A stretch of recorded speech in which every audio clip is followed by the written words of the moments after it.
मंदिरात पोहोचण्याआधीच रस्त्यात एक अपघात झालेला दिसला. श्रावणी सोमवार आणि बदलापूर मधील कोंडेश्वर मंदिरात भाविकांची प्रचंड गर्दी. आजचा प्रवास कसा झाला आणि कोंडेश्वरचं वातावरण कसं होतं ते या व्हिडिओमध्ये पाहूया. मंदिराच्या दिशेने जात असताना आजूबाजूचा निसर्ग मन मोहून टाकणारा होता. हिरवेगार डोंगर, धुक्याने वेढलेले शिखर आणि डोंगरावरून कोसळणारे धबधबे. त्यात आम्ही ड्रोन उडवला आणि तो झाडाला लागता लागता वाचला. पावसाळ्यात कोंडेश्वर परिसराचं सौंदर्य अगदी वेगळंच दिसतं. मंदिराकडे जाणाऱ्या रस्त्यावर एक ऑटोचा अपघात झालेला दिसला. त्यामुळे काही काळ वाहतूक संथ झाली होती. वाहन चालवताना काळजी घेणं किती महत्वाचं आहे याची पुन्हा एकदा जाणीव झाली. श्रावणी सोमवार असल्यामुळे मंदिराकडे जाणाऱ्या रस्त्यावर भाविकांची आणि वाहनांची मोठी गर्दी होती. अनेक जण दूरहून महादेवाच्या दर्शनासाठी आले होते. आणि हा व्हिडिओ कोंडेश्वर मंदिराचा सुंदर ड्रोन व्ह्यू. उजव्या बाजूला दिसणारा छोटासा धबधबा या ठिकाणच्या सौंदर्यात आणखी भर घालतो. मंदिराच्या प्रवेशद्वारातून आत गेल्यावर भाविकांची मोठी रांग दिसत होती. प्रत्येकाच्या चेहऱ्यावर महादेवाच्या दर्शनाची उत्सुकता होती.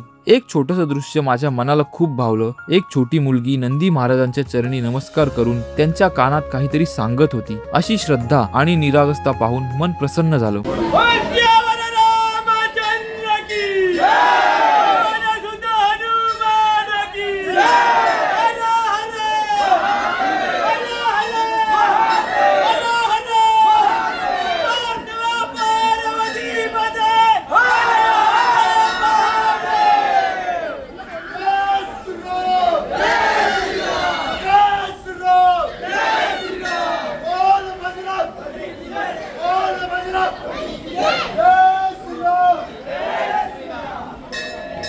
मंदिरात पुढे एक सूचना फलक दिसला. त्यावर मंदिरातील शिस्त आणि पवित्रता जपण्यासाठी काही नियम लिहिले होते. गाभाऱ्यात फोटो किंवा सेल्फी काढण्यास मनाई होती. तसेच महिलांनी केस बांधून यावेत आणि गाभाऱ्यात प्रवेश करताना योग्य पारंपरिक वेशभूषा परिधान करावी अशी सूचनाही दिल्या होत्या. या नियमांचा आदर करत मी गाभाऱ्यात कोणतंही चित्रीकरण केलं नाही. दर्शन झाल्यानंतर बाहेर येताना मंदिर परिसरातील इतर देवांचं दर्शन घेतलं. सर्वप्रथम श्री गणपती बाप्पा, त्यानंतर साई बाबा, विठ्ठल रखुमाई, श्री कृष्ण, श्री हनुमान, त्रिमुखी दत्तमूर्ती म्हणजे ब्रह्मा विष्णू महेश, त्यानंतर देवीचं आणि कालिका माताचं दर्शन घेतलं. शेवटी पुन्हा एकदा गणरायाचं दर्शन घेऊन मंदिराबाहेर पडलो.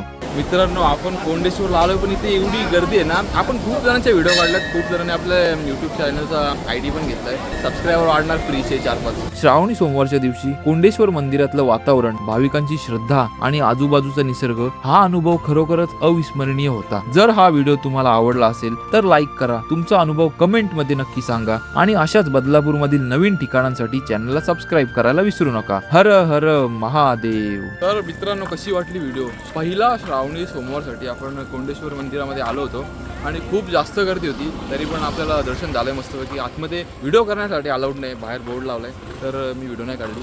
ते बघा, लिहिला असेल ना व्हिडिओ करू नका, तर नका करू, एवढा काय विषय नाही. तसा डोळ्यांनी बघण्याचा जो आनंद आहे तो वेगळाच आहे. त्यामुळे जर का तुम्हाला बघायचं असेल तर तुम्ही इथे या. सगळ्यांना माहिती कसं यायचं ते काही वेगळं सांगायची गरज नाही. आणि कपड्यांबद्दल जी स्पेशल सूचना लिहिली ती पाळायला पाहिजे, कारण आपण मंदिरात गेलो तर जरा चांगले कपडे घातले पाहिजेत ना.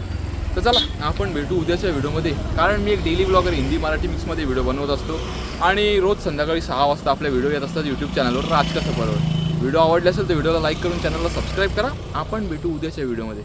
Bye bye. का बोला यार. Yes yes, bye bye bye bye.